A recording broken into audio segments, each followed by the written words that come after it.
There comes the time when the game tolerates no spectators, only players. There comes the time when we must recognize that our individual aspirations shape our collective destiny. There comes the time when getting in the game, despite the risks, despite the challenges, regardless of the cost, is simply the right thing to do. There comes a time when we must find our hearts, find our soul, and pursue our purpose for the greater good of all, for country, for humanity. There comes a time when we must manifest our true greatness. Yes, there comes a time, and that time is now. So let's get down to the essentials. The essentials. Serious radio for serious people committed to advancing the national conversation.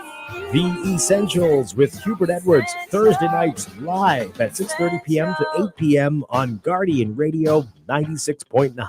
This is your host, Valentino Brown, inside the inner city. Join us as we continue to tell our stories, challenges, talk about the history, and share our hopes and dreams. Tune into Inside the Inner City on Fridays at 6:30 p.m. on Guardian Radio 96.9 FM. And remember, the place in which I fit will not exist until I make it. This is Guardian Radio, your station for up-to-the-minute news, intelligent, interactive, and engaging conversation. 96.9 FM. The views and opinions of the hosts and guests are their own and do not necessarily reflect the position of the management and staff of Guardian Network. You have to be strong in today's world. Keep your focus and what you believe in, how to achieve all your dreams. Keep moving forward. Never accept less than who you are. Live your best life. Be strong and free. Back with Nahaja Black is sponsored by the Ministry of Health, SMG Caribbean, Fidelity Bank Bahamas, J.S. Johnson, the Cancer Treatment Centers of America, Atlantis Paradise Island, Cable Bahamas, Rev Christmas, Awak X, AML Foods Limited, and BTC.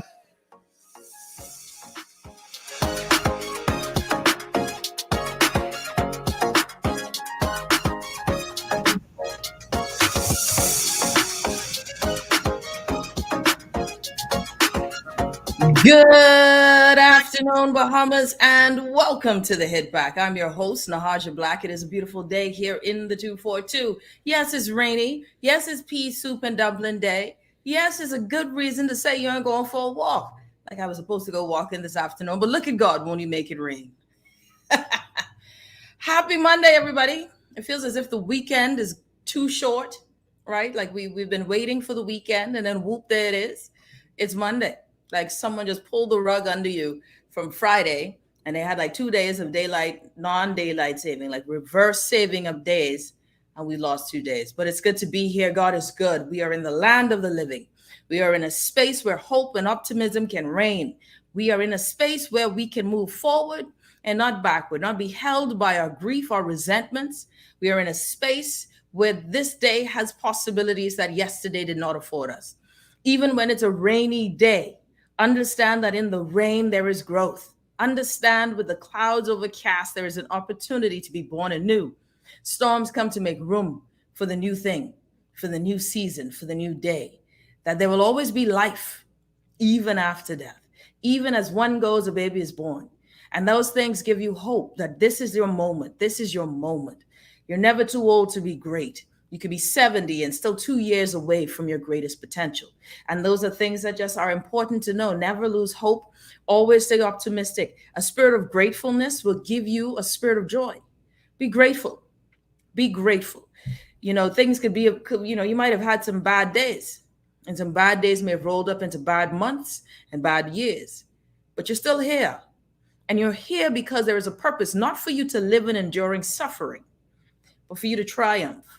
And today's show is going to be a lot of that today, where we talk about the triumph, where we talk about how do we overcome. And those tenets matter in our country. It matters in your personal life. It matters in your business. It matters that, success is very intentional. Success comes with failures as stories. You can't expect success without failure being a part of the story. You can't expect talk about your 40, 50, 60-year marriage without telling the stories of the bumps and the lumps. Success comes through failures. How many times did it take Edison to make the light bulb? How many times did it take for Newton to do calculations or Einstein to come up with his theories? How many times did it take for investigating and curiosity, ups and downs? This is the road that we are traveled. We travel. This is our destiny, our purpose. And the greatest joy in life is to live in your purpose. To live in your purpose means you'll never work a day in your life. The hardest thing is for people to abandon their fears and move into the fulfillment of their purpose. We've been going through some years, these past 3 years, 2 years, and it feels as if as 2022 is going to roll in, 2021 is going to roll into 2022 with the same kind of mojo, right? Where we're still trying to grapple with life and what is, right? And that's some of the challenges we face with grappling with what is, what will be. Can it get any worse than this? And we would say no, right? So there's some things that we're going to discuss today, and we're going to discuss all week. One of the goals of this show every day is that we learn together, we grow together, we grow together. We grow as a nation, we grow as a people. And can I just say as a side note, and this is me digressing, yeah? Shout out to all of my wonderful sponsors. Won't he do it? Anyways, now I'm back. I got stories to tell. One day I'm going to write a book, and probably 10 people are going to buy it, but I'm going to enjoy writing it. So before we get to what my show will be about, I have some special guests today. I have former senator, but friend of mine. I've grown to really admire this woman. She's a brilliant Bahamian woman, young professional. Robyn Lyons, attorney at law, has a heart that I love, wit, charm. I will set her up. I'm going to find a Bahamian app where you swipe left and right. I don't even know what that means, but we can find something. And then I have a very special guest, Miss Alicia Newton. She shared her story on Facebook, and that story was so powerful that I asked if she would be willing to share the story, her story of triumph and despair and overcoming with us on the radio, because I believe that it really is a deliverance story. It is a story that can empower. It will move you, but it may trigger some, and so it will definitely come with a disclaimer. So that's what the story is today. Tomorrow we have Minister Fred Mitchell. One of the things that I want to do this week, I've been touching on it, and after having the ambassador, the Chinese ambassador on the show, and before that, really watching some maneuvering and machinations of the US and China recently, even now, Canada, seeing the international organizations or diplomats speaking up, showing up for the Bahamas, has been very interesting. And it has piqued, it's reawakened a lot of my international political economy studies, my deep desire for this type of discourse and conversation. So we tomorrow is Minister of Foreign Affairs, Fred Mitchell. And I'm looking forward to that discussion with him about how do we leverage our position? What is foreign affairs, foreign policy in the Bahamas, right? So those are questions that we'll be discussing tomorrow. Then on Wednesday, I have joining me professor from the United States. He wrote an article on thehill.com. And this article that he wrote was about the challenges the U.S. Faces dealing with China, right? And the U.S. faces with China's growing relationship with the Bahamas, and talks about proximity. And that's Professor Patrick Griffin. He co-authored this article on thehill.com. He's agreed to join me on Wednesday to talk about that position, some of the ways in which the United States forms itself as an ally.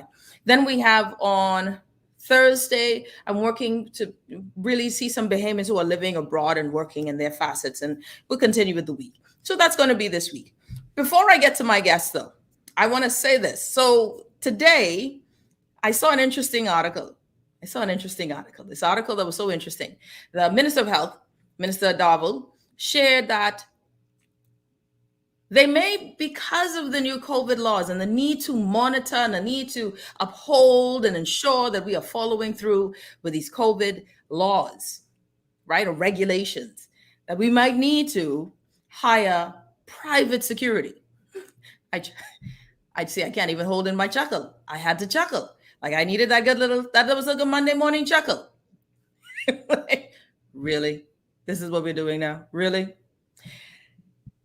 I remember this. I have a story for you. I remember this. When I went out to school, one of my first classes, Politics 101, we had this very interesting, it was the first time I was in an auditorium for a class. So I felt like I was really in university this time. First time, big auditorium, hundreds of students, about 300 students in this class. And so I really felt like I was off to school. This was the first time. And the first class that this, politics professor, he was a scruffy white dude, right? He looked like the quintessential tenured professor.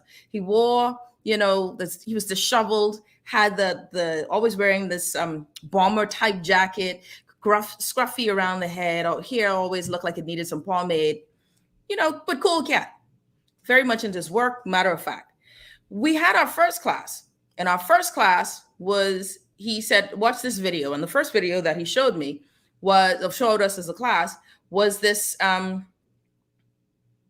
experiment.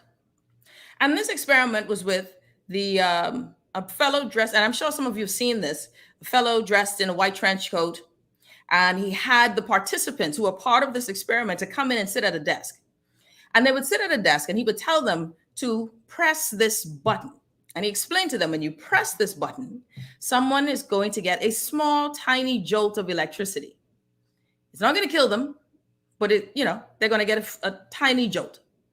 And I just want you to press the button. And so they would say, that's weird. Okay. And so he would say, press the button, and they would press the button, and you'd hear the person in the back, they go, and they're like, see, it's not, they're okay. So, and he would say, press the button again. And this time it'll be a little bit more of a jolt. And each time he would have the person press the button, and it would grow in intensity of pain for the person that they can't see, but they can hear the screams. And they did this to show that people were okay, even though they were uncomfortable. They followed the directive because someone in authority gave them permission. Someone in authority told them it was okay to inflict harm on someone else because it was a part of what we're doing. And that was when I was introduced to Noam Chomsky. Noam Chomsky, political author and writer. Noam Chomsky talked about banal nationalism. Banal nationalism is when we will pretty much as people follow directives as long as it's coming from proper authority. Now, banal nationalism, when Chomsky wrote about it and talked about it, he kind of wanted to parallel it with the stories of Hitler and how people back in the day, good upstanding citizens, the Germans, how could a German citizen know that their prime minister is killing folk and they be okay with it? Banal nationalism, this is what he says. And I don't bring this to parallel completely, by no means, with our COVID situation, but I think it's essential to my point of view or what I'm about to say. I was taught then, question things. Actually, I was taught this from when I was a child. My father always told me, question everything. And don't question it to be, snarky or to be ridiculous. Don't question everything just for the sense of being annoying. Once you understand something, you sell it, you buy it. You can buy it and you can sell it once you understand something.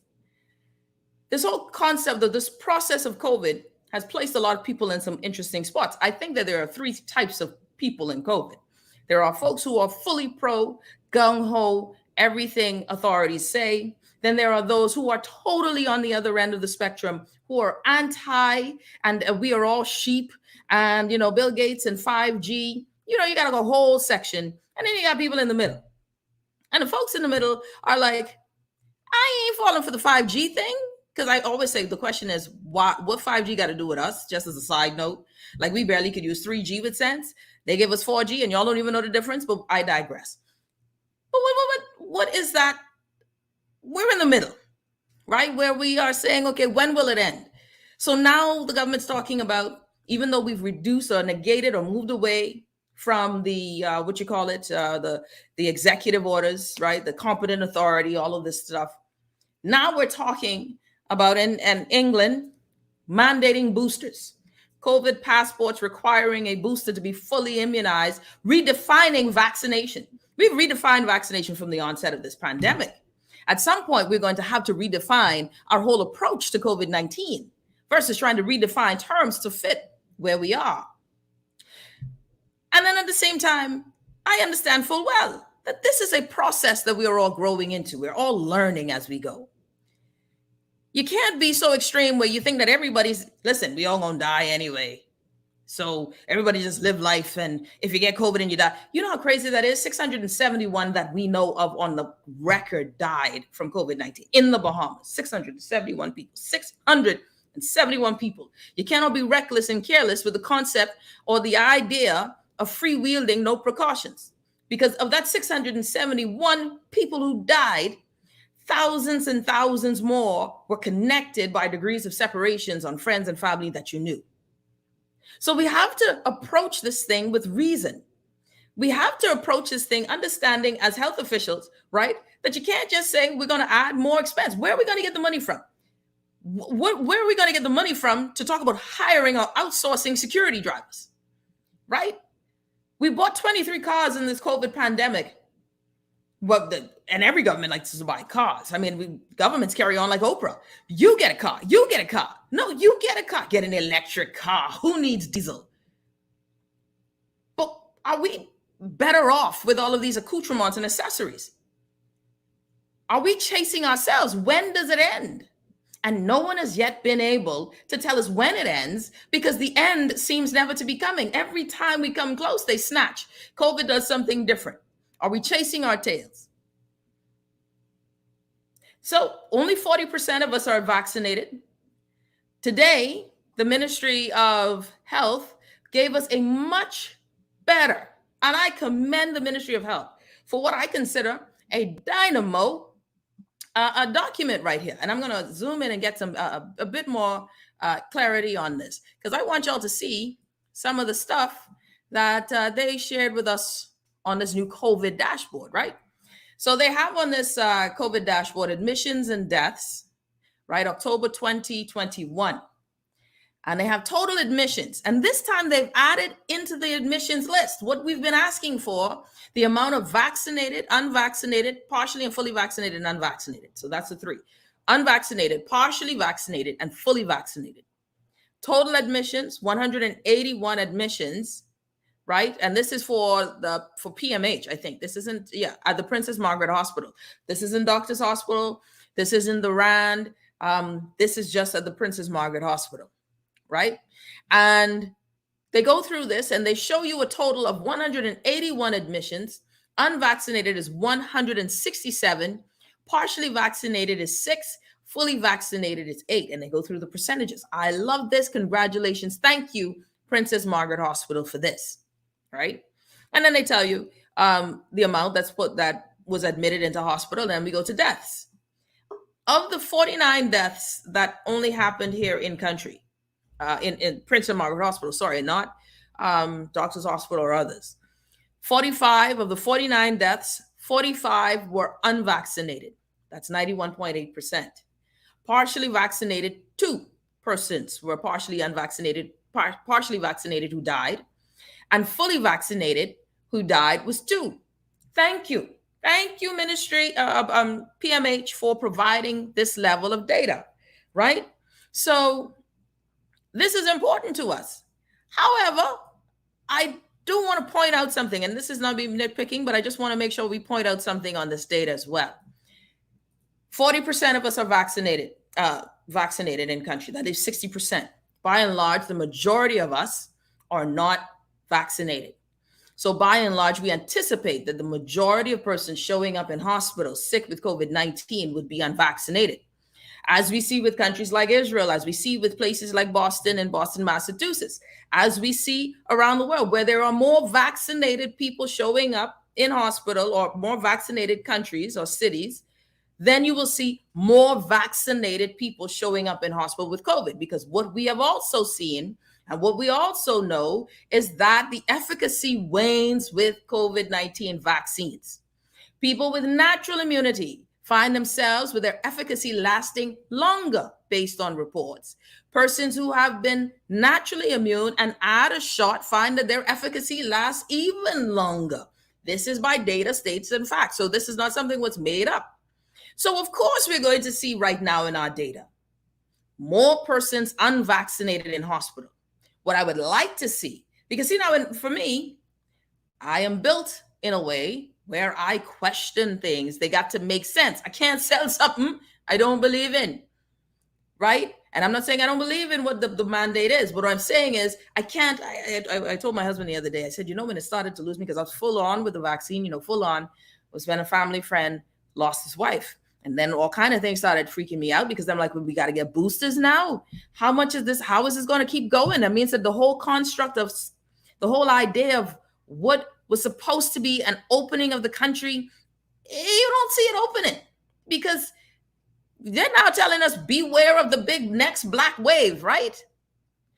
What I would like to see, though, and I think it'll be really good to see if we can, now the total number of vaccinated, how many in terms of percentage are showing up out of the vaccinated total in hospital or dead, right? Of the vaccinated total, not of the total presenting in hospital, but the total of that particular subset, because then that gives us a good idea of the efficacy. And then we can even throw in the data pool so that we can get more data, drill down and give the more substantive data. Is that when was the date of vaccination proving efficacy waning? Why is this important, Nahaja? It ain't important to everybody. It's just most likely just important to me. And why is it important to me? Because this level of data helps to sell. See, before I went into economics and this thing, I thought I wanted to be a doctor. Quickly, I learned I was not smart enough to do that thing. I quickly learned that. It means no sense in lying. Some people are meant to do this thing, other people aren't. And, we would have to, calculate, do data sets, all of this foolishness, blah, blah, blah. And it stressed me out. But one thing it did teach me the importance of is the collection of data. When I went into economics and I had to do statistical econ, we had to do whole papers on health, right? You had to drill into the database to determine the best policies you would create to help a particular policy work out. So, for example, there was a policy idea on smoking, how to reduce smoking. Why is smoking not helpful or healthy economically for Canada, right? I had to drill through the data. Data gives you the ability to sell ideas, policy, and legislation. We need some data. This, though, is far better than what we had before. And I commend the Ministry of Health, Princess Margaret Hospital for having it. I need a little bit more of it, but I think that this is leading in the right direction. My only concern now is y'all talking the next level of money about hiring security people. I don't understand where that money coming from. I don't know which security companies we trying to do this with, because that don't add up to me. Y'all got enough police. We done promote 16 million of them. A lot of people could be on the beat. Where is technology that can make monitoring easier? Are we going to be a police state? When does this end?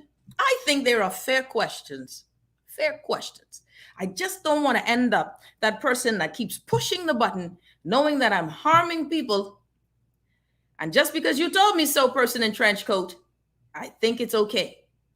When we come back, I want to welcome Attorney Robyn Lyons. We're switching gears now. I done had on my pedestal, gone on my pedestal. COVID is still real. Y'all don't get sick. Even though we looking good, there's natural immunity working out. Plus, I ain't gonna lie to you. I done had COVID and I done got my shot. So I extra straight. Just, y'all don't sleep on Haji. Haji extra straight. Y'all don't cough around me though. Get run right out. You're listening to The Hit Back with Nahaja Black. Guardian Radio 96.9 FM. Attorney Robyn Lyons joining me. Alicia Newton also joining me. We're going to switch gears just a little bit. I want to talk about this. It's time to switch gears now because national issues, along with COVID, I tell you, you can't sleep in this country. Don't sleep. We'll be back right after this. Helping out each other, family and everybody. It's a simple act of kindness with you, me, and RBC. RBC wants to spread acts of kindness during this festive season. One simple act of kindness for our friends, co-workers, and communities can cause the brightest smile. Help a stranger, give a food basket, or call an elderly person. Share your stories at facebook.com/RBC Caribbean. Acts of kindness, RBC. Rejuvenate, refresh, treat yourself. Immerse yourself in total comfort. Pamper yourself. After all, you're worth it. Relax. Rid yourself of all life's stresses at Baja Retreat Anti-Aging Spa. You will find everything you need to enhance your body and spirit. Call today at 323-6711 and begin your journey to serenity at Baja Retreat Anti-Aging Spa. Do you worry that you or your loved ones may get COVID-19 and possibly die from it? Getting a COVID-19 vaccine can lower your risk of severe illness or death from COVID-19. The Johnson & Johnson vaccine is available, and you only need one shot. One and done and fully vaccinated for now. Talk to a healthcare professional about your concerns and about getting vaccinated. To be safe, continue to wash your hands, wear your face mask, practice physical distancing, and get vaccinated. This message has been brought to you by the Ministry of Health and this radio station. We are working to protect our country, our people, and our livelihoods so that we can move forward. The vaccine is safe. The vaccine is easy. The vaccine is essential for our recovery. If we want to rebuild our economy, if we want to get back to our jobs, if we want to get back to our lives, our families, we must do this together. Your child needs nutrients every day, and Enfagrow has DHA and iron, which supports your child's mental development. Enfagrow has components which cow's milk does not contain. Support your toddler's growth and complement their diet with Enfagrow. Let's fuel the wonder. This product is not intended to be a substitute for breast milk. Milk does not contain DHA, but contains calcium and other nutrients. This is Guardian Radio 96.9 FM. Fresh news, smart talk, all day. It's the Hit Back with Nahaja Black. It's the Hit Back with Nahaja Black. And we're back. You're listening to the Hit Back with Nahaja Black, Guardian Radio 96.9 FM. It's a beautiful day, y'all. Don't forget, follow us, like us, hit on the notification bell if you're watching on Facebook or YouTube. Please do. Always hit the, like the thumbs up button. Y'all know if you don't like it, just don't be petty. Just don't thumbs down it because you're petty. Thumbs up it. You know what I mean? Just saying. I hope everybody's doing well, taking care of yourself, enjoying your best life. I had to read this comment. Someone says, freezing my tatas off at work in the hotel business center. Yeah, you get catch. To watch this show, this is loyalty. Nahaja, shout out to you. All right, everybody. I want to welcome, we're going to switch gears now because, of course, in light of what has been going on in country, there's been some serious streaks of not serious streaks of violence. It's just now more pronounced. We're now seeing it more.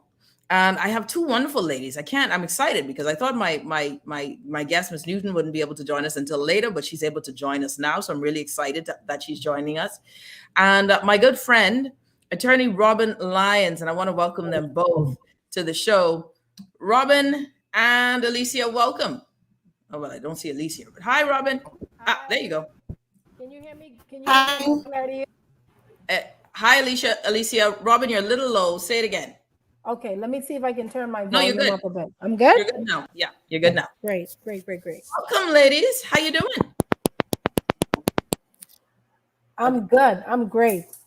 Let's see if we can get Alicia on. I hope Alicia is great too. I'm great. I hope so too. We'll get her sorted out. She's having a little technical difficulties. When she gets on, she'll do the thumbs up. Alicia, let me know when you're ready and do the thumbs up for me so we can move forward. All right. Robyn, welcome to the show. It's good to have you on, my friend. Thank you. I enjoyed your introduction. Always. I always enjoy you. You're good people. What do you think of that? Before we segue into that topic, I think is it okay that you ask questions and not just ask questions, but demand sensible or reasoned answers? I think okay is not sufficient. It's essential. It's necessary. Mm-hmm. Yeah. It's the only way that persons who are watching get a better understanding. And you know what I think? It forces our legislators to have answers to give. Yeah. See, if you don't ask the question, then there are a lot of things that they don't even think about. And in the questioning, we get to the meat and the resolve. And so I appreciate you every day. I know your listeners appreciate you. Even the people who may want to give you a thumbs down appreciate you. Gotta respect you, man. You doing your thing out here in these streets. In these streets, it's so good to have you on, Robyn. Of course, It's Robyn great to be Lyons, here. former senator, attorney at law, of course. Robyn, what's the name of your law firm? Kingdom something? It's KLA Chambers, Kingdom Law KLA. Advocates. We had to shorten it to KLA because we have Kingdom Advocates and Associates, and we're just getting, it's too close in name. Yeah. Kingdom Law Advocates. I like that name. It's a good name. So I'm happy that you're here with us today. We're talking about the law and domestic violence. That's today's topic. And Alicia, and I see her, she's back, but I know we're still having maybe some technical issues there. So we'll get her resolved very soon, very soon. Good. Let's start with you though, because this would be our opening salvo on this conversation. And then I want to hear her story. The whole scenario that has happened in the past 2 weeks, we've seen a lot of things where there's been violence, physical violence. So it's just not, physical violence against children, against women. And it's been going on for a long time, right? This is something that is systemic or endemic, maybe we could say, even with our society. I want to ask you this from the legal perspective, because I had a lady message me, and her question was, Nahaja, but what about when you're married and you're trying to get out, right? And the abuse may not just be physical, it's emotional. It's the controlling of money that now I have to figure out how to cheat or force him to hit me to get out. No. And so these are some interesting conversations that are spinning off of this storyline of abuse and violence.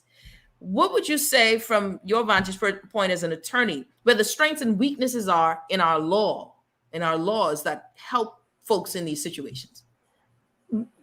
Folks that are married, folks that are just in a domestic circumstance. So let's go with folks in a domestic situation. Well, in a domestic situation, I always advise my clients when they're living together to invoke the legislation. It's called the Domestic Violence Protection Orders Act. Now, a lot of people don't really know about the existence of this act, but this act covers a wide range of types of abuse, including financial abuse, emotional abuse, sexual abuse, physical abuse, harassment. It covers a wide range of issues, and it actually allows a magistrate to order a party who is the perpetrator of abuse to be removed from the home. It also gives the magistrate the powers to enforce periodical payments of support. So let's just say this is the breadwinner who was in the house, but the court finds it necessary to have him removed from the home. You can stay in the home, and the court can also order that there be a contribution to household expenses, rent, utilities, and those kinds of things. So the provisions are there. The challenge that we have, though, is that we have to do more education in terms of advising people of what exists in the law presently, and then also advocating for where there are weaknesses in the law. How do we tighten these things up? How do we get stronger policy and legislative reform to bring some resolve to people and the challenges that they may be facing in their personal lives? And so this is a magistrate court application. So what would happen is a woman or a man who is suffering from an abuser, and like I said, whether that's sexual, financial, physical, emotional, can go to the magistrate court and fill out a summons. There's nothing fancy about it. You can handwrite and let the court know, this is why I need an interim order for protection, right? You have to do it under oath. So you'll go before a magistrate. Most times it is the family court magistrate. So that'll be either court number 3 or court number 14, because we now have 2 family courts. That's been something that we've advocated for a long time because of the volume. So we have 2 family courts now at the magistrate court. And you can just go there. And I don't even know if there's a cost to file the summons when you've already filled it out. But if there is a cost, it's only 52 cents. Only 52 cents. What's that? That's the cost of the stamp. That's the cost to seal it, to get it sealed and authenticated, right? And then the magistrate court staff will give you multiple copies. So once you've filled out your application form and the magistrate has taken your evidence under oath and he or she is satisfied that there's sufficient cause to enter what we call an interim order for protection. So before you leave the courthouse, you have an interim order that says that whatever action that person was levying against you, they have to cease and desist immediately. So whether that was physical, financial, emotional, it needs to stop. That's basically what the order would say. And you get a copy for yourself. We always advise our clients to give a copy to the nearest police station where they reside or where they're going. And a third copy is given to a police officer to serve on the perpetrator, to serve on what we call the respondent. And that interim order takes immediate effect. And the court will give you a date to come back, because of course, the person who's being accused has the right to answer, acknowledge, or defend. Okay? Yeah. And Yeah. so that's the Domestic Violence Protection Orders Act. And that is for married couples, that is for couples who are not married, intimate partners. An adult can bring a protection order on behalf of a minor. The commissioner of police can bring an application for protection order on behalf of an individual. And so there is some legislation on that, on those issues, but a lot of people, like I said, don't really know about that particular piece of law and the process. So I'm glad we're able to share that information today for people who need that immediate action. A lot of people know about the bound over application. A lot of people know about bounding over people to keep the peace. Well, this has more strength than a bound over application. And this carries with it greater sanctions if it's breached. And this particular an order for protection can last, I think, up to 2 or 3 years. Oh, wow. Now, in terms of the execution of it, you said how long does it take? The process itself? So let's say I find that I'm in danger today, and I need to deal with this. Do I go to an attorney first? Do I go to police first? What do I do first? Well, if you want the order for protection, because they're issued from the court. So if you have legal counsel who's familiar with this aspect of the law, then of course, seek legal counsel so they can walk you through the process. If you don't have legal counsel, just go to the magistrate court. When you walk in the door, advise the police officers that sit at the desk, I need to make an application for a protection order. I need to go to the family court to make this application. They'll give you some direction, and the family court will simply give you the forms to fill out. So that'll be your name, that'll be the respondent's name, your contact information, and then information on what you are alleging to be the reason you need the protection. So you'll say, I live in a household with the respondent, I'm physically abused or whatever the abuse is, and I'm in fear that if the court does not intervene, I'll be brought to harm. So that's what you put in writing. And then of course the court will let you say that under oath, and all of that is supposed to take place within that day. So you should leave from the court with that interim protection order in hand. Well, that's great. And you're able to take that to the nearest police station. Like I said, you will have a copy, take one to the police station so that should anything occur, the police already have on record that this person had an order that was issued by a court that they were not supposed to carry out any kind of actions in terms of, as far as you're concerned. And like I say, it may be that they're not supposed to come within a certain amount of feet of you. It may be that they're not supposed to physically touch you, or whatever the court deems necessary to provide you with the immediate legal protection that you need. So you can get that within that day. Yeah, and I think that's interesting. We recently had on on YouTube a young lady saying, crying out for help, and as she was on Shanique Miller's show, and it was on Facebook, not YouTube, Facebook, and she said, listen, she had done whatever legal thing she needed to do, and she still felt unsafe, and she felt that she wasn't being taken seriously. by the law. You know, there are stories of that, and I think Alicia has found herself in a better internet position, so I'm looking forward to that. When we go to break, we'll come to her. But what do you say to folks with that storyline? Because that's a common storyline. Attorney Robyn Lyons joining us here. We're discussing the legal framework by which someone can seek protection from someone who may be in a domestic violence position. What do you say to someone that is saying, "Hey, I've done these things, but it's not working out for me"? I think that I'd have to know more about that story, and it's true. You know, everything depends on, you know, perpetrators are different. Perpetrators come built different.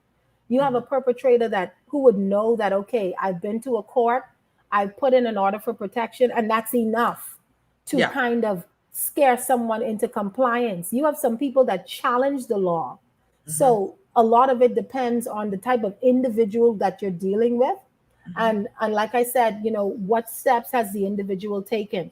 Because you have some instances where there is a whole log, and that's not to give the police any excuse, but there's a whole plethora of complaint with two partners. You know, every other month, one or the other is coming. She complains against him. He complains against her. And so before I assess the matter, I'd have to understand it in its entirety. I wouldn't want to give an opinion, you know, just based on what someone has suggested. I'd really have to unpack it, because the reality is that if you have an order for protection, that means something. It has to mean something to the police. It has to mean something to the courts. It has to mean something to anyone who is in enforcement. And so if someone is suggesting, even with this order for protection, or even with me following the necessary legal channels, there's still nothing happening, then I'd really need to find out what's going on. And that's something that we have to take seriously. Sensitization is needed, absolutely. It really is. But we also want people to understand that when you ask for help and help is given, you have to be strong enough to remove yourself from an environment that is causing you harm. You can't consistently and continually go back into that space. And whilst that may be difficult and whilst that may be hard, you have to know that you are worth more than, you know, you are invaluable. You just have to love yourself enough to pull out, to just get out. And whatever that looks like, life may be different when you walk away. It is, but you are worth taking that chance, taking that risk on yourself, where there's children involved, whether, you know, you just got to walk away, step back. And if you step back, and if you have gone through the legal channels and you're saying, I still can't get any help, then call me. 424-3003, 601-2025. Because if you are not being protected, that's serious for me. And I have to find out why. Because we're paying our law enforcement to execute. That's what we're paying them for. And so I need to understand what's happening with you in your circumstance. And like I said, this is not, you know, we can't be the kind of people that say we want help. And then when the police come in, oh no, leave him. That's Don't right. do him like that. Oh no, leave her. She's I working. love him. Yeah. Do, you know, because you can't have it both ways. We have to know that you are ready. Your attorney has to know you're ready. The police has to know you're ready. The court has to know you're ready. Do you know how much applications I've made and at the substantive date people don't show up? That's it. I'm so glad you're hitting it. Preach. You know how much times we go the distance and people say, Miss Lyons, I don't have it and I can't pay. And I say, that's okay. What do you need? And you go through all of this. And then they don't show up. Folks said, please repeat the numbers. It's 42. Look at me putting my cell phone, and you know I good looking. I don't want nobody calling me for no dates and stuff. This real serious business. You can't help yourself, but you didn't put it out there. But please give me a call at the office if you find yourself in a position, in a circumstance, and you want to know what laws are available for you and what help you can activate. 325-3104 or 601-2025. But be ready. 601 601 601-2025. But be ready. Be ready. You have to be ready, mind, body, and spirit. You have to come to the conclusion that whatever happens, I'm not staying in this situation. Man, That's the kind of man, that's the kind of woman I'm ready to go to bats for. Because when you turn around and you fighting for someone and they ain't there, that's discouraging. We want the laws to change. We want people to take domestic violence and gender-based violence seriously. But we also have to be people that show up. We have to be people that show up for ourselves, but we show up for other people too. Girl, that's a word. I felt a praise coming on. Yeah, man, we have to show up. I love me some attorney Robyn D. Lyons joining me. I told you that's why I love this woman. I love this woman. She's just she's my kindred sister. This is my kind of people. Monique said I was just about to say it. Preach. Yeah, and man, it's so true. We have to do it. Listen, in 2013, Nahaja, the then Prime Minister Perry Christie compiled a domestic violence, a gender-based violence task force, and they came out with a report in 2015. And that report led to a few things, but there's still a lot of work that needs to be done. We are a very reactive society. We're talking gender-based violence because someone was almost killed in the street. We're talking abuse because a child lost her life. But these things exist. They've always existed in our society. And we don't need somebody else to be dragged in the street. We don't need another woman to lose her life. We don't need somebody else to be beaten to know that these things exist. And we have to do something about it. But we can only do what, I heard someone say, you cannot act where there's no complaint. Hold that thought. We got to take a break. And someone said something very interesting, a very interesting text. And then we're going to bring on Alicia Newton.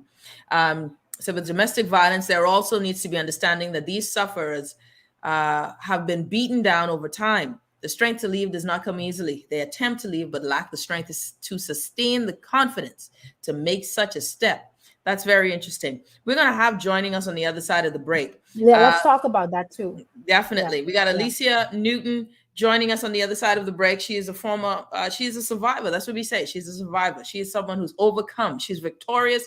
And that story she shared on her Facebook page has led to this discussion today. Attorney Robyn Lyons joining us. You're listening to the Hit Back with Nahaja Black, Guardian Radio 96.9 FM. We're going to take a quick news break. We'll be back right after this.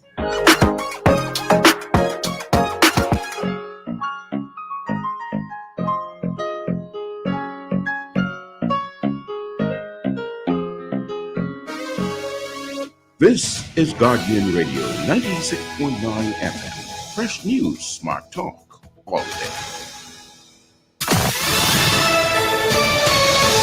Good afternoon. I'm Tashina Robinson with your Guardian Network News Update. Thanks for tuning in. After nearly 2 years of mass unemployment, vendors returned to the Nassau straw market today. Safely reopening the downtown premises called for several new measures, including sanitization and temperature stations, as well as a 3-day shift system for vendors where only 180 of them are allowed in the market at a time. It was a long journey for the company, but Bahamas Power and Light today announced the appointment of its new board. Chairing the board is Exuma's Chamber of Commerce President Pedro Roll. He'll be joined by Deputy Chair Daniel Ferguson.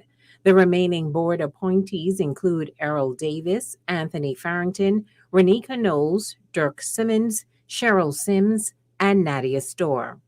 Works and Utilities Minister Alfred Sayers said he's confident the new board will get the Bahamas as close as possible to 30% renewable energy usage in order to reduce power bills.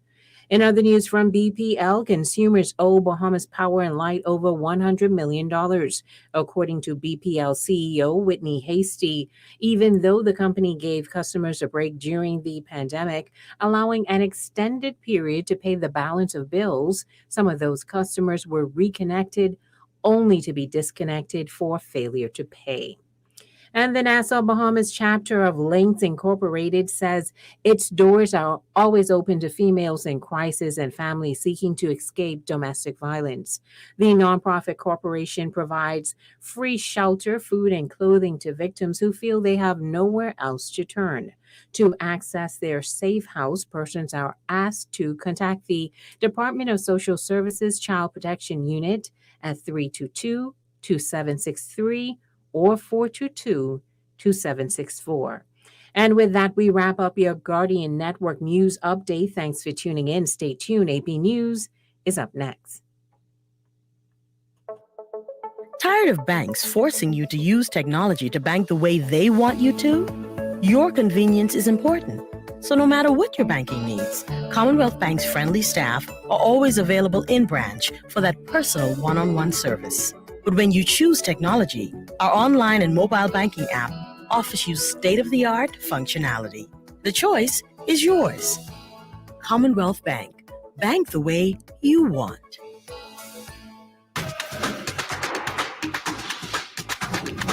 With BTC Business's new smart solutions powered by super fast, reliable broadband, you'll feel like there are more versions of you working for you.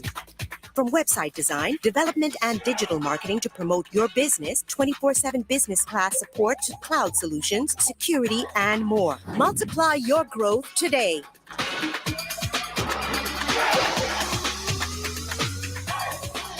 At Fidelity, the holidays are all about family, spending time with loved ones, and being thankful for the little things in life. Worrying about bills should be the last thing on your mind, especially during the holidays. Let Fidelity help you get your bills under control. Fidelity can also get you started with a real savings plan that actually pays you interest. The only thing you need to think about is what you will do with the savings in your pocket this Christmas. Now that's what I'm talking about. Fidelity Bank is here for you this holiday season because you are family, and family is important to us. Food security is a challenge for many. Now in a pandemic, many more are unsure of their next meal. Through their Feed 5,000 program and a $20,000 donation, AML is working to ensure that everyone has a meal for the holidays, and they're inviting you to help. Now until December 17th, visit any Solomon's, Costrite, Fresh Market, or Domino's in Nassau or Freeport, and Exuma Markets in Georgetown to donate and help feed a family in need this Christmas. No amount is too small. Remember, we're all in this together. When I got prostate cancer, my family didn't know if I was going to live at Cancer Treatment Centers of America. Within days, I got an appointment. They presented me with treatment options, and they set up a robotic prostatectomy. When my scans came back, there are no signs of cancer. They don't see you as a number. They see you as a part of the family. I'm going on with my life. That's a real gift. Call us at Cancer Treatment Centers of America.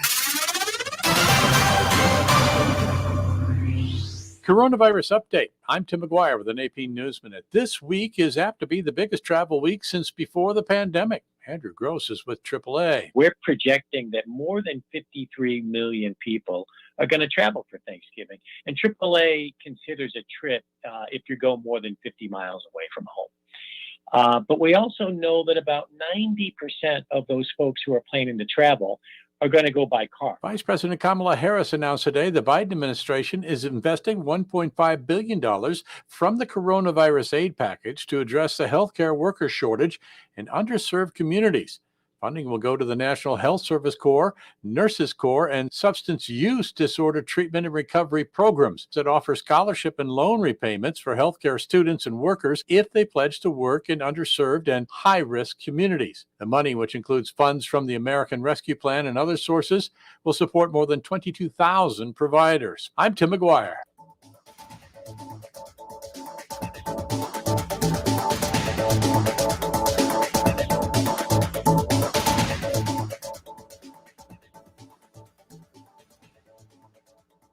This is Guardian Radio 96.9 FM. Fresh news, smart talk, all day.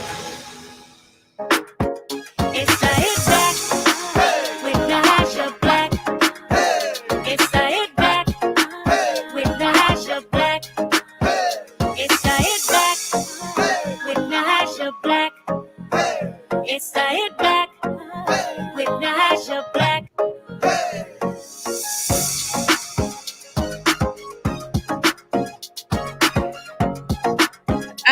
We're back. You're listening to the Hit Back with Nahaja Black, Guardian Radio 96.9 FM. I hope everybody's doing well, right? I'm looking forward to a great show today. I've got joining us. We got some text messages here too that I'm looking forward to getting into.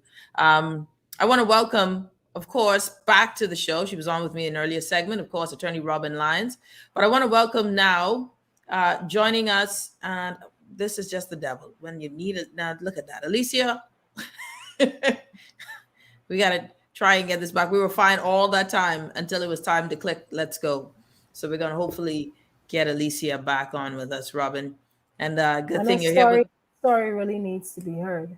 Well, you know what? Whilst we try and get her sorted out, I want to read a part of her story that we have so far. And I think, one of the reasons why Mrs. Newton was invited to the show was because, of course, Robyn, and you saw her story on her Facebook page as well. I did. How, I don't know, what would be the word you would use? Because I thought it was impactful. It was strong. I found it honest and compelling, Yeah. I really did. I think how raw it was. It's very hard to be that exposed and that vulnerable. You have to be healed to talk like that. And so I was compelled because I knew it meant that she had overcome so much.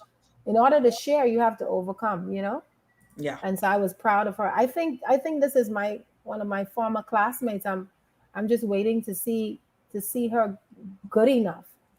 I think that's one of my former classmates. I think it is one of your folks. She did confirm that for us. So okay. One of the reasons why, and I, everything now wants to play games with me whilst we try to get ourselves resolved here or sorted out here, because I'm trying to get the story for us. What she shared was that, hey, listen, she went through her own challenges. She was in an abusive relationship where she couldn't get out. And I'm checking no joke, we just were talking and she was fine. And all of a sudden now I can't get her. So we'll hopefully get that resolved. But why it was important to have her, because what we want to do is have real conversations on this, right? And during this whole storyline of the incident where we had the lady, of course, just a horrific scene in broad daylight. What it brought to attention or to the fore, to head, was the fact that this is something that we keep talking about, Robyn. We keep on talking. We keep doing lip service on. It triggers people who've been going through this, who've gone through this, who are presently trying to figure out how to wrap their minds around it. We know that economics affect a lot of people who feel as if they can't get out, but then there's a whole group of people who are still in abusive relationships who are not financially strapped, are more well-off families, but shame keeps a lot of people in a space where their life is in jeopardy. And it was really... And distorted ideas of love. Yeah. And you're right, distorted ideas of love. And one of the questions that really, or things that got me with her story, Alicia, and really, I really hope we can get that resolved. And if I don't see her in the next 3 minutes, we'll go to break and hopefully get her back on. Yeah. Is that the story tells that there's a complicated story in these things. See, from the outside looking in, it's a lot of people are like, well, if he hits me, I'll kill him and I'll leave. Right. But I one time I went through this process in my head, trying to understand Robyn, and it's not like you can. So you really try to use empathy and walk in someone's shoes as best as you can. And I said, I love my husband. Right. He's never shown me any. You can imagine when you're dating and you get married, he's never shown you a violent streak or anything. And then you have an argument and he hits you. That's the first time he's ever hit you. So you think that this is not common for him. I love him. He apologizes. He brings flowers. He said he'll never do it again. He's stressed. So sorry. You never meant to do it. Next time you have an argument, he hits you again and he says it's stress. But now he's hit you twice. You haven't told anyone, like when do you find yourself, and that's why I wanted to talk to Alicia, is there a point where you go through this process of abuse and it's like you missed the line when it turned to abuse? Yeah. Because you were going through the process of forgiveness and saying that this is unlike the person. Maybe you were ignoring the red flags before, and now it's to a point where you can't undo what has been done. It's just a very convoluted story. Yeah. Well, let me And tell that- my, Go ahead. not to cut you, but let me tell my sisters and my brothers a very it's a way to tell if you're being abused. You know you're being abused when you start doing things to make sure you don't get hit. That's when you know. When you get into compliance to such a degree where, because you've been hit and because he said this is why I hit you, when you start living your life trying to prevent the next hit, when there's that fear in your heart, in your mind, and you start living in compliancy, because you're not supposed to be afraid of your partner. Yeah, we may argue. Yeah, we may get into it, but I'm not supposed to be afraid of how you're going to respond to me. When that fear exists and that fear makes me act a certain way because I'm trying not to bring you to that point, then you're being abused, because psychologically that is abuse. And we have to understand the way relationships are supposed to work, the way love is supposed to work. You're not supposed to live your life trying to avoid me hitting you. Stress exists. Challenges exist. The way relationships work is that I'm supposed to be your avenue. I'm supposed to be your partner. I'm supposed to be the one that you talk to when the world is overwhelming, and we share. And I'm a relief for you, not a punching bag for you. So that's when you know you're being abused. When you try to live to avoid it, you're abused, sweetheart. You're abused. Because now your decisions are not about the relationship. Now your decisions are about trying to ensure that this partner doesn't give you a reason, or you don't give them a reason to be triggered. Right then and there, you know that psychologically you're bound. And eventually, the physical abuse is going to escalate. It's going to escalate, and it's going to get perpetually worsened, because now all of a sudden, because of your acceptance of those excuses, then you've also accepted that this is how you should respond to me. And that is dangerous for anyone to be in that frame of mind where you start making excuses for why. Not that it was okay to hit you, but why you understand how we could get to that point. Yeah. See, that's psychological abuse. And that's why you hide. That's why you don't tell anyone. That's why you don't want to listen to the voice of reason, because deep down inside, you know it's wrong. So when you can't share the things that you're experiencing, when you don't want to express it to someone who you know is going to tell you and be the voice of reason and give you sound advice, you're being abused. You're being abused.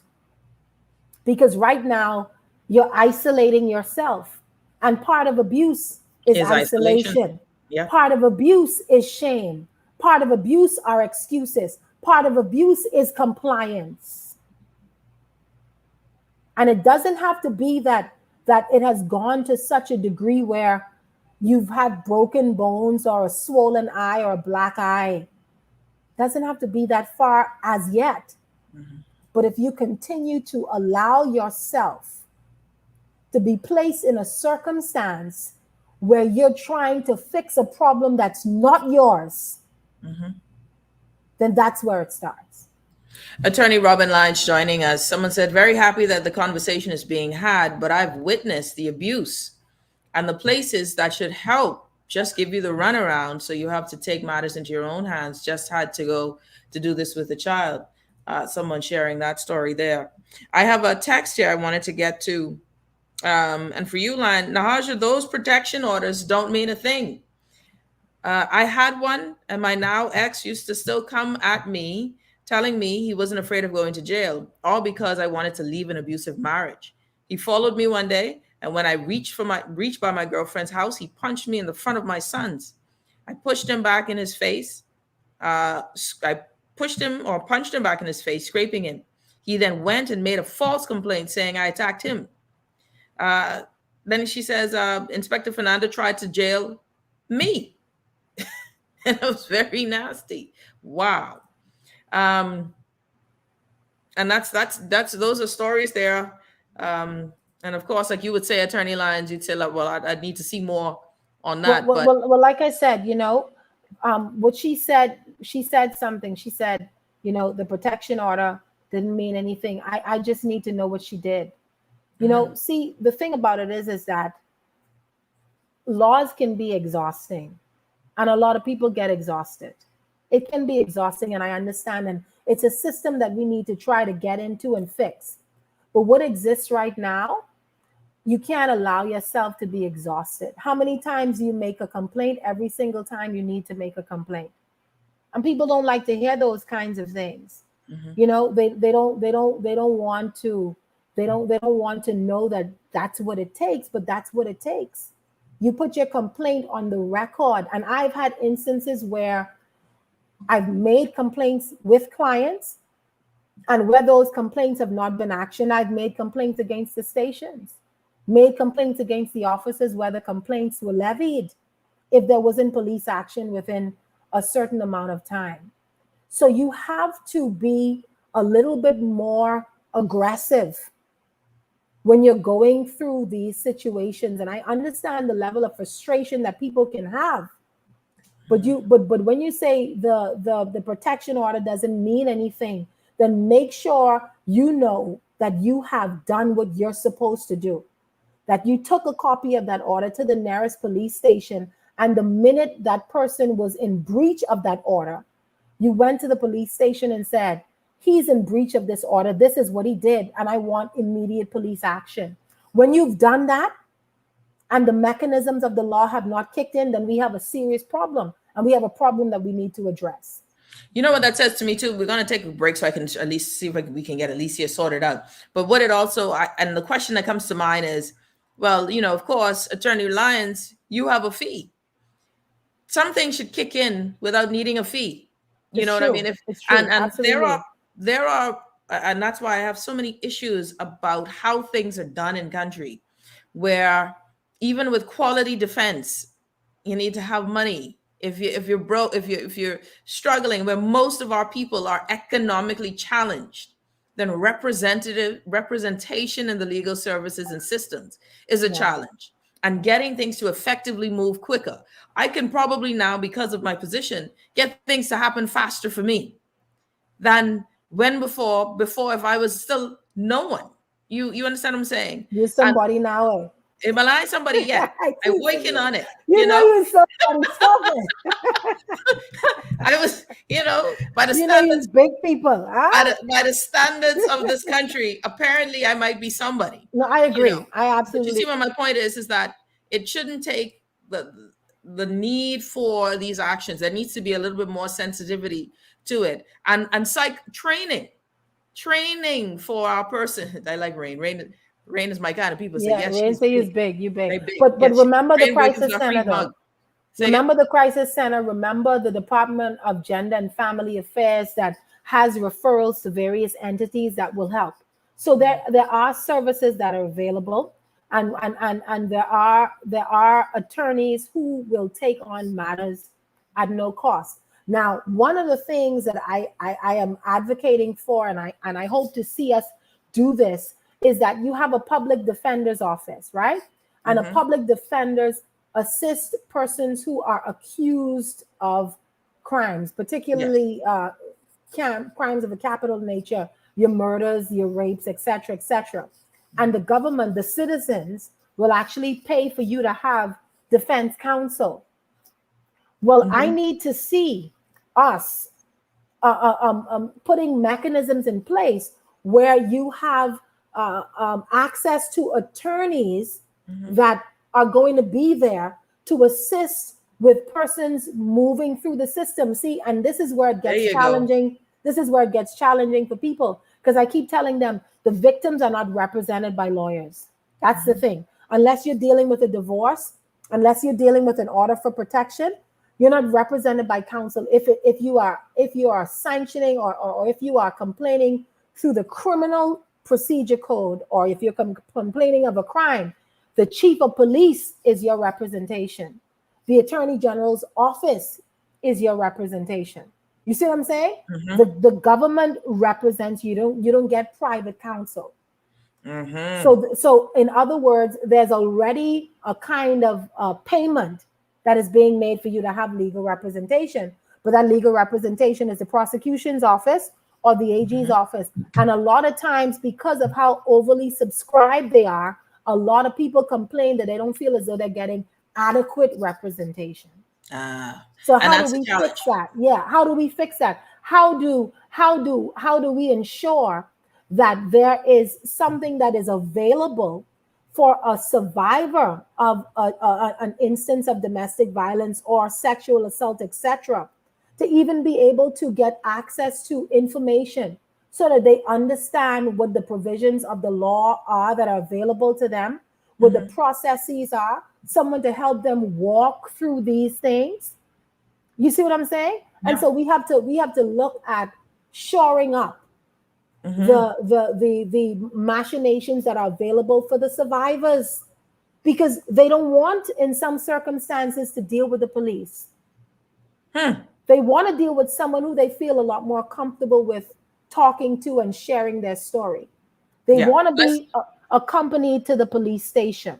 You see what I'm saying? They want someone who they feel is their representative sitting in the interview process with them, kind of guiding them along. How do we make funding available for their support? Whether we do that through NGOs and civil society, whether we do that through the establishment of a different arm to deal with that. But how do we let people know that if we are going to provide funding to assist the accused, how do we not provide support mechanisms to assist the survivor? Come on, preach. All right, we got to take a break. You're listening to The Hit Back with Nahaja Black. I tell you the no lie, Alicia Newton will be joining us on the other side of this break, or there will be no comeback for this break. I'm just kidding. You're listening to The Hit Back with Nahaja Black. Attorney Robyn Lyons joining us. We'll be back right after this.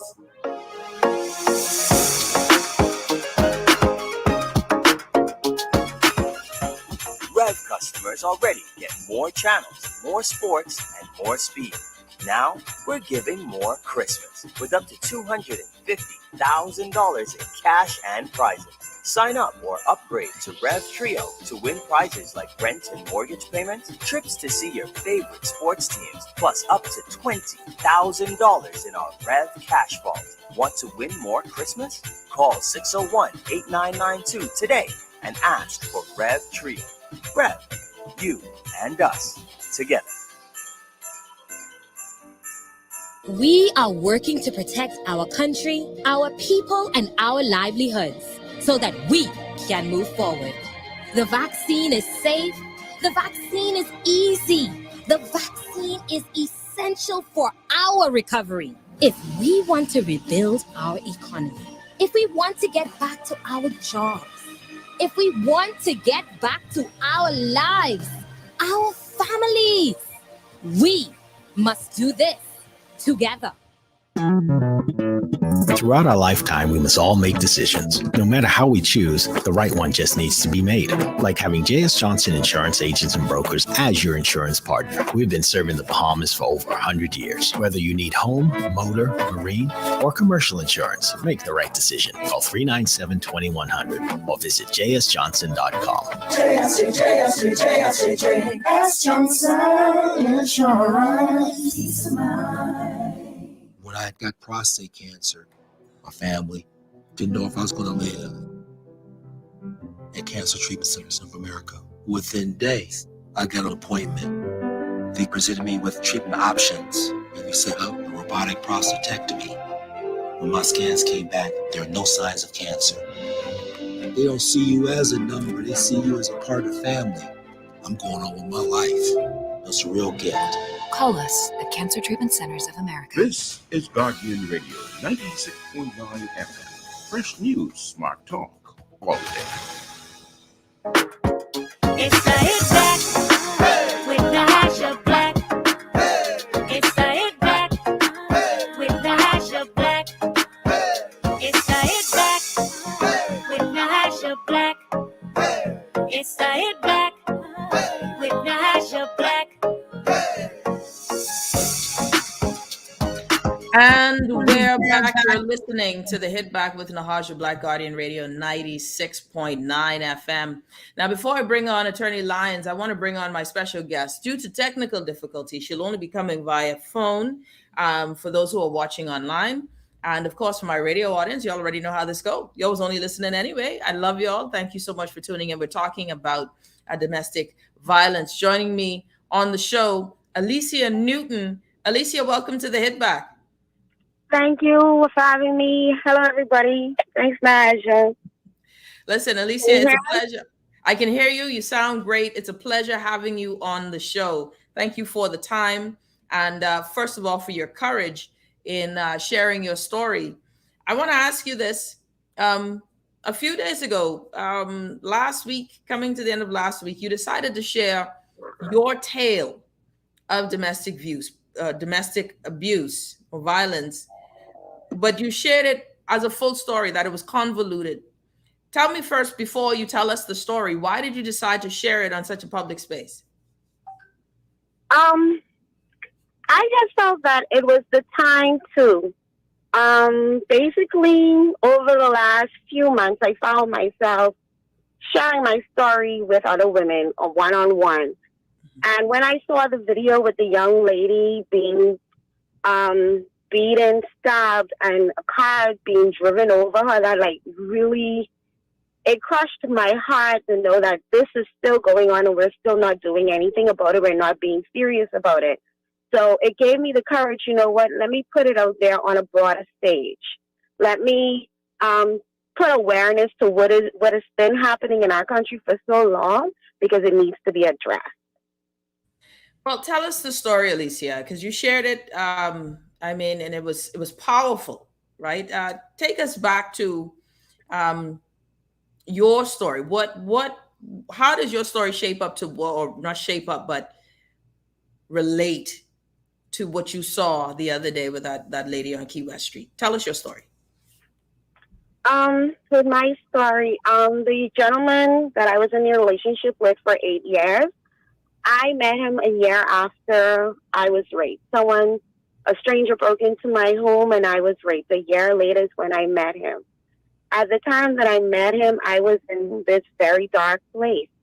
And he was the person that I was able to open up to. I could talk about what was going on. He encouraged me to get back into praying, reading my Bible, to actually starting to live again, because I didn't want to be here before I met him. I was ready to give up. And he gave me hope. And the relationship was great at the start, but then things started happening and I started to ignore them, because the only thing that I was seeing in my mind was, I've been through all of these things in my past. I've been molested. I've been drugged and raped, not once or twice, sometimes 3 times. Someone broke into my home and I was raped. Who's going to want someone like me? This man heard what happened to me in the past and he still stayed. And I felt as if I owed him. So when the shouting at me started, I'm like, okay, you know what? I need to figure out what to do to not make him angry. And then the shouting went to him talking down to me, calling me names. And then it went to him using my past to hurt me. So if there's an argument, then he would say, oh, this is the reason why. And it made me feel so ashamed. It broke me to the point where I was ashamed about my past. I was ashamed about what happened to me. I felt as if I was at blame. And he was my savior because, hey, this man still chose to be with me after all of this. So at least I could do is try not to cause him to want to do anything to me because I'm at fault. And that was the thinking that I had for 8 years throughout that relationship, from the verbal to the mental and emotionally abuse. And then it got physical. And the first time it got physical, it was, we were having a conversation about money. And I said something and it triggered him and he just slapped me. I was shocked. I couldn't believe that he hit me. He's never hit me before. Yes, he came up in my face. He would call me all kind of names, talk back to me, but he has never hit me. And I say, you know what? I just made him really angry that day. It's not going to happen again. And family saw things happening, and they talked to me. And at one point, I was really ready to leave. I had packed my stuff. I went back home to my mom's house, and he kept nagging and calling that he wanted to talk. He wanted to talk. And I kept refusing to talk to him until he just showed up to the house. And he was crying. He needed to talk to me. So I said, you know what, let's go for a walk. And we ended up by my father's church. And that's when he decided to propose to me in front of my father's pastor. And he knew how much that would mean to me because my father had passed away when I was 12, and he meant the world to me. And for him to do something like that, that was him dragging me back in. And it was always things that he would do to drag me back in. I'll make up my mind, say, okay, you know what, I'm leaving. But then he'll give me a little something that I've wanted or that I needed emotionally or in the relationship that I thought to make us move a little further forward where we wanted to go, at least where I wanted to go. He would hand that out to me and bring me back in every time. But that last time with the engagement, that was just before it happened. And the pastor there, he was like, you know what? I want to sit down and talk to you guys. We went in one session with him. And the pastor, even after the session, he told me, this man is going to keep reeling you in and you need to get out. And I still ignored it. Reason being, I felt that, hey, this is what I deserve. I couldn't get anything better. My self-confidence was zero. I didn't love me anymore. I was so damaged at that time that I didn't love me. And like I said in my story on Facebook, I remembered how I got those scars. And it was on my birthday. That's one day I would never forget. It was my birthday. And to find out from a friend that, hey, he's talking to somebody else, this other female hasn't posted on Facebook. So I went to look at her LinkedIn page. Right after looking at it, he comes out and attacks me. And when I said that I don't know how I'm even here, because I could have been gone, that could have been it. But for some reason, I was able to squeeze my fingers in between his hand and my throat that day. And in doing that, I got this fire inside of me, and I fought. I refused to let go. I refused. I said I had enough. I fought for my life. I don't know where the strength came from. I have no idea. To this day, I don't know where it came from, but I fought. And I said, I'm going to make as much noise as possible that I can, because I'm not going to suffer in silence with this alone again. I screamed, I fought, I kicked, I threw my hand as much as if wherever I could land a blow, I was trying to land a blow. But I don't want people to get lost into this is her story. I want people to really get the meaning of it. The real reason I posted that, because I want that to be a beacon of hope that there's hope. You can get out. You can learn to love yourself again. You can learn to want to fight for yourself again. You can get out. This does not have to be your life. You are worth more. That's what I want, to be a beacon of hope that, hey, this ain't it. This isn't it. Because I can share what happened to me till kingdom come. And you have persons who still don't get the meaning. They just have the story, but not the real meaning behind the story. Is that you are loved, you are strong, you are courageous, and you deserve more, and there is hope. Don't stay there and let someone use you as a punching bag, be it a man, woman, or a child. No one deserves to be abused. No one deserves to be hit on. No one deserves for someone to talk to them as if they're nothing. No one deserves that. One single soul. Alicia Newton joining us on the Hit Back with Nahaja Black, Guardian Radio, 96.9 FM. Powerful words, Alicia. And I want to tell you thank you again for sharing these words, because I know that, of course, going back into it and all of those things, they're memories. But I love what you said, that this is, the story is that of redemption and resurrection, coming back to yourself, coming back to and realizing that you are loved and that you deserve better and more. Your story is intricate and it's woven. It has so many layers. You mentioned the trauma of rape, the trauma of molestation, and that he came at a time when you were already broken even more severely than before. What that whole discussion of value and self-image and confidence, how important is that in terms of the story that you tell, in terms of your experience? How much do you believe that it allowed you to stay? And you've shared it to some degree, but that brokenness had allowed you to be manipulated, molded in that way. Explain the importance of a broken, or the how susceptible you were because of your broken confidence. For me, it was, I already thought those things about myself that he had to say to me. I stopped loving who I was.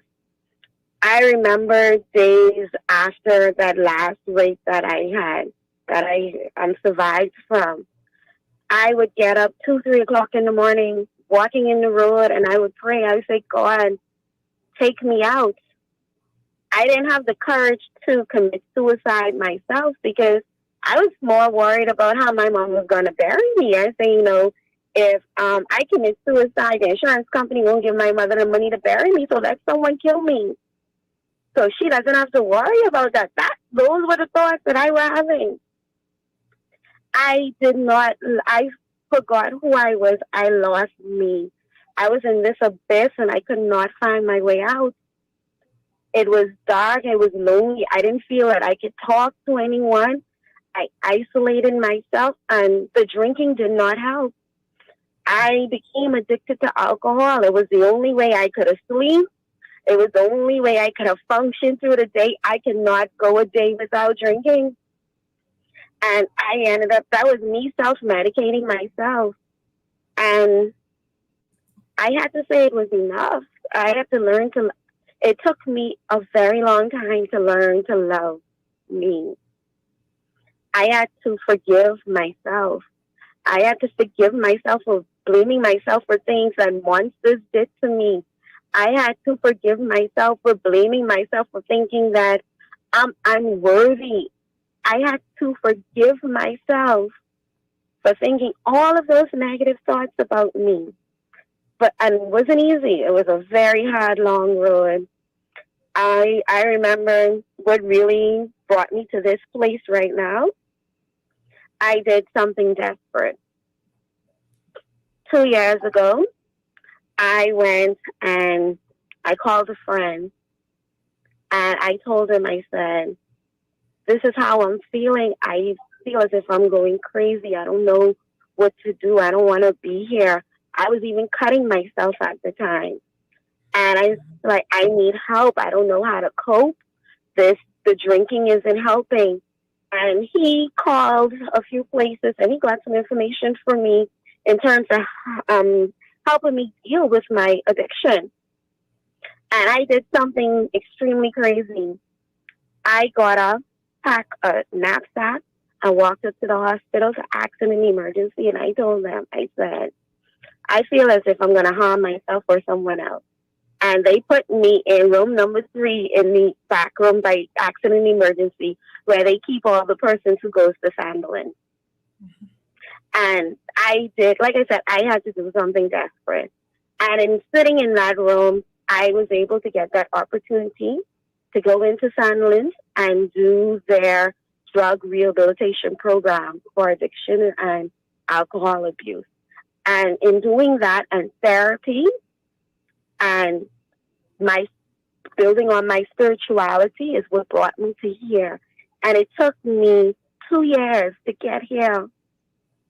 It took 2 years of intense therapy. It took 2 years of sitting down and talking to God. 2 years of learning to love myself and forgiving myself and dropping that addiction and getting over it. The road is not easy, but you have to be willing to take that first step. Like I said, sometimes you have to be willing to do something desperate. You have to be willing to say, I deserve more, and do something desperate. Powerful stuff, Alicia Newton. And I think that that's what you said, when you have to do something desperate.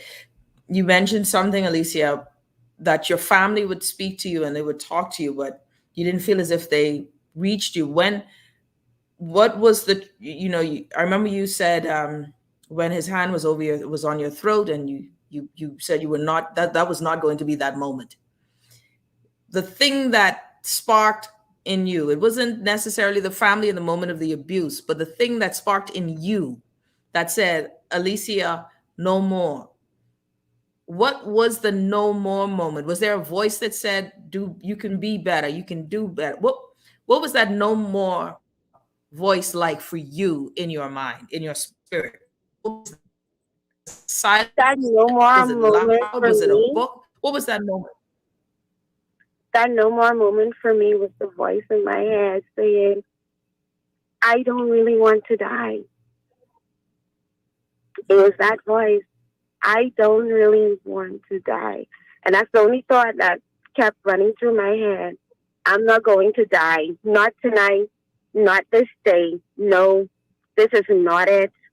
And that gave me that strength to fight. I just fought. And I just kept saying that over and over in my head. Not today. I am not going to die. It's powerful stuff. We're going to take a quick break. When we come back, Alicia Newton joins us. Attorney Robyn Lyons also joins us. Alicia, thank you so much. Don't go anywhere. We will be back right after this. You're listening to the Hit Back with Nahaja Black, Guardian Radio 96.9 FM. We'll be back right after this.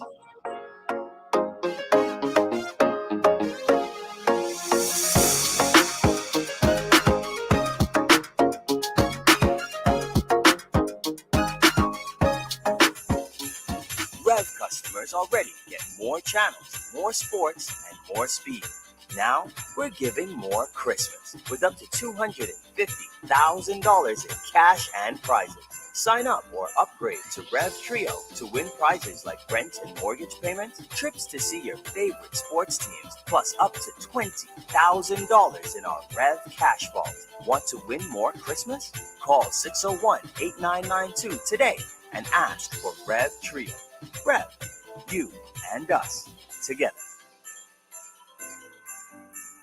We are working to protect our country, our people, and our livelihoods so that we can move forward. The vaccine is safe. The vaccine is easy. The vaccine is essential for our recovery. If we want to rebuild our economy, if we want to get back to our jobs, if we want to get back to our lives, our families, we must do this together. Throughout our lifetime, we must all make decisions. No matter how we choose, the right one just needs to be made. Like having J.S. Johnson Insurance Agents and Brokers as your insurance partner. We've been serving the Bahamas for over 100 years. Whether you need home, motor, marine, or commercial insurance, make the right decision. Call 397-2100 or visit jsjohnson.com. JS Johnson Insurance. Peace of mind. When I got prostate cancer, my family didn't know if I was going to live at Cancer Treatment Centers of America. Within days, I got an appointment. They presented me with treatment options, and they set up a robotic prostatectomy. When my scans came back, there are no signs of cancer. They don't see you as a number. They see you as a part of the family. I'm going on with my life. It's a real gift. Call us at Cancer Treatment Centers of America. This is Guardian Radio 96.9 FM. Fresh news, smart talk, all day. It's the Hit Back with Nahaja Black. It's the Hit Back with Nahaja Black.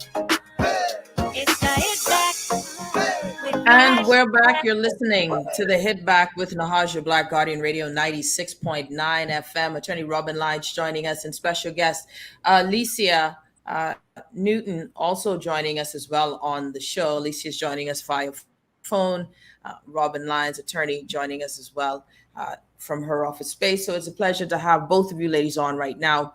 Alicia, I wanted to ask you before, and then Robyn will chime in a few seconds, but I wanted to ask you, as you share your story, and I'm getting a lot of comments, a lot of people are saying that you're very courageous, and that they thank you for sharing your story, that it is powerful and it's helpful. You know, one of the things that I think is very important and important in this conversation that you shared is that there is that moment, right? That moment when you have to get to when you say that I deserve better, I deserve more. Do you think that everyone comes, not everyone comes to that moment, but do you think that there are some folks who don't come to that, or who won't come to that moment, who will feel as if that this is it? Have you met others when you shared your story online? I'm sure a lot of people came to your inbox. What are you finding is the common theme in the story of abuse? Fear. The fear of losing financial stability, the fear of breaking up a home with kids, the fear of admitting that I need help. A lot of women spoke to me about that fear, and they are still there. They're asking me, how did I decide that I had enough? I told them it was just that I didn't want to die. And you have to come to that realization that you want to live. Because if someone continues day in and day out beating on you, that's breaking your body down bit by bit. Mentally, it's breaking you down bit by bit. If you don't go crazy, you're going to lose your life. It's that serious. And that's a deep one. Fear. I didn't even think of that. It's the fear of the unknowns, the fear of what you anticipate. That's a scary thing. In terms of mental health, can I just tell you, it's just I'm so proud of you, and I think we all are, that the steps that you took to rescue yourself, right? What, in terms of aid, what systems, and I'm asking this, what would you have hoped would have been there for you? Because I know one thing we know for sure, you walked into PMH and you were able to get the mental help that you need to help resolve your addiction and your vices that were trying to help you to cope. But did you feel as if there were any safe harbors for you going through this? Did you know of them and just didn't want to take them, such as housing or crisis center? Were there those things before you whilst you were going through what you were going through?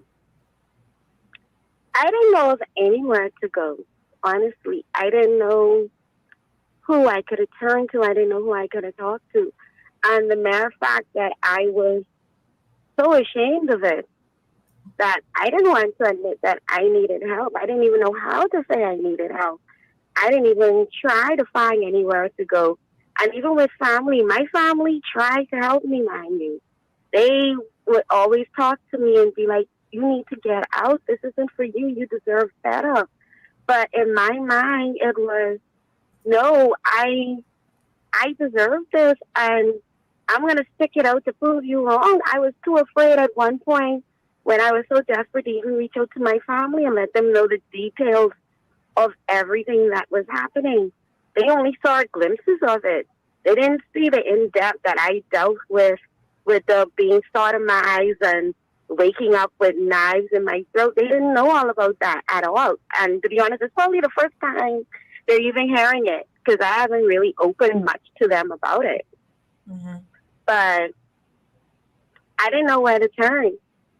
And even now, there are not much places for, especially females in this country, to turn to that they would feel safe, that just deals with women. There are not much places that deal with women. And it saddens. It's very saddening. It's frustrating and it's very sad.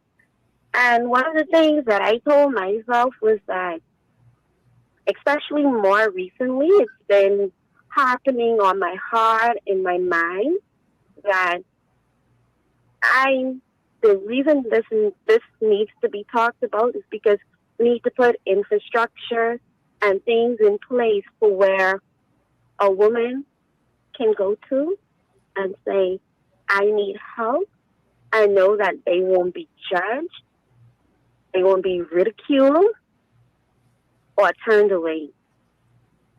And it's so hard to find a place like that. I was lucky enough that I had a friend who I could speak to at that point in time who cared enough to call around and check for me. Wow. Alicia Newton joining us on the show, The Hit Back with Nahaja Black, talking about her story and her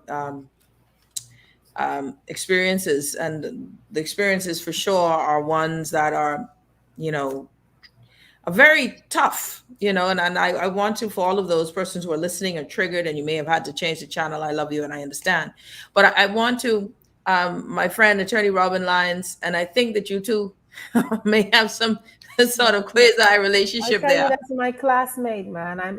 She's my classmate. I'm sitting here. Yeah, I'm sitting here listening to her, and sometimes you hear people's stories and you just know your limit. And I'm like, I don't have the strength she has. I don't know how she has been able to overcome and survive and be this pillar of strength. And it's just, all I can do is continue to pray her strength and that her healing process continues, and God will allow her survival to be a testimony to someone. And it doesn't have to be a woman, a man, a boy, a girl who doesn't think, who feels as though there's a place that is so dark that you can't come out. And I think her story shows us that there's always light. Yeah. If we're brave enough to seek it out, there's always light. Let me ask you, Alicia, when you made that move, of course, the Bahamas is small. I always tell people that's one of the challenges here, right? Like, we live in a small country. Your victimizer is around the way, right? Have you had the unfortunate event of running into him? Were there any charges pressed? Did you think of that sort of thing? Charges were pressed, but it was hard to get it pressed. That's the problem. That night, after I was able to get outside the apartment and I was in the parking lot, he still had my phone, he had my documents, everything locked up in the apartment with him. And the only way I got them, I had to threaten. I had to pick up a rock and I said, I will throw this through your car windshield if you don't put my stuff outside. And he threw them outside. And I called the Pimlico police station. I told them that I was just in an altercation with my boyfriend. This is what happened. He attacked me. I need assistance. And I had to call several times before a car even came. As a matter of fact, I called my sister, and she reached before the police. And she was coming from all the way Garden Hill.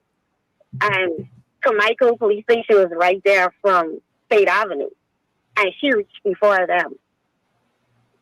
And even after they came, they told me, oh, come in the next day to put in a report, which is what I did. They wrote up a slip, told me to carry to the hospital, have a doctor examine me, which I did, carried back. I don't remember the name of the officer who I dealt with, but he told me, oh, when you have a chance, let someone use your phone and take the pictures and then WhatsApp it to me to this number of the scars and so forth. We did that. All the pictures went in. A week passed, 2 weeks passed, nothing. Then all of a sudden, I'm at work. I see the work phone ringing in my office where I be, and on the call ID is my ex-boyfriend's house number. I didn't answer it. I just snap a picture of the caller ID, and I sent that as well to the officers, saying, okay, this man's calling my job. So at that time, I decided to tell my manager and my boss what was going on, and I showed them a picture of him. They said, oh, did you know that he was just here 3 days ago telling us that you're harassing a friend of his and wanted us to do something about it? And he harassed me by phone calls, showing up on my job, text messages, emails. He did this for maybe up to a month. And it so happened I had a friend, another schoolmate actually, who was a reservist on the police. I'm sorry. force. I told him, well, Alicia, sorry. I'm so sorry. I have to stop you right there. It's unfortunate, time is crazy, but we'll have to do a part 2 of this story. Robyn Lyons and Alicia Newton, thank you guys so much. And I hate that it was ended so abruptly, but thank you all so much. Thank See you guys. Thank you for having us. We have to continue. We really have to finish it off. For sure. You're listening to the Hit Back with Nahaja Black, Guardian Radio. See you all tomorrow. We're out.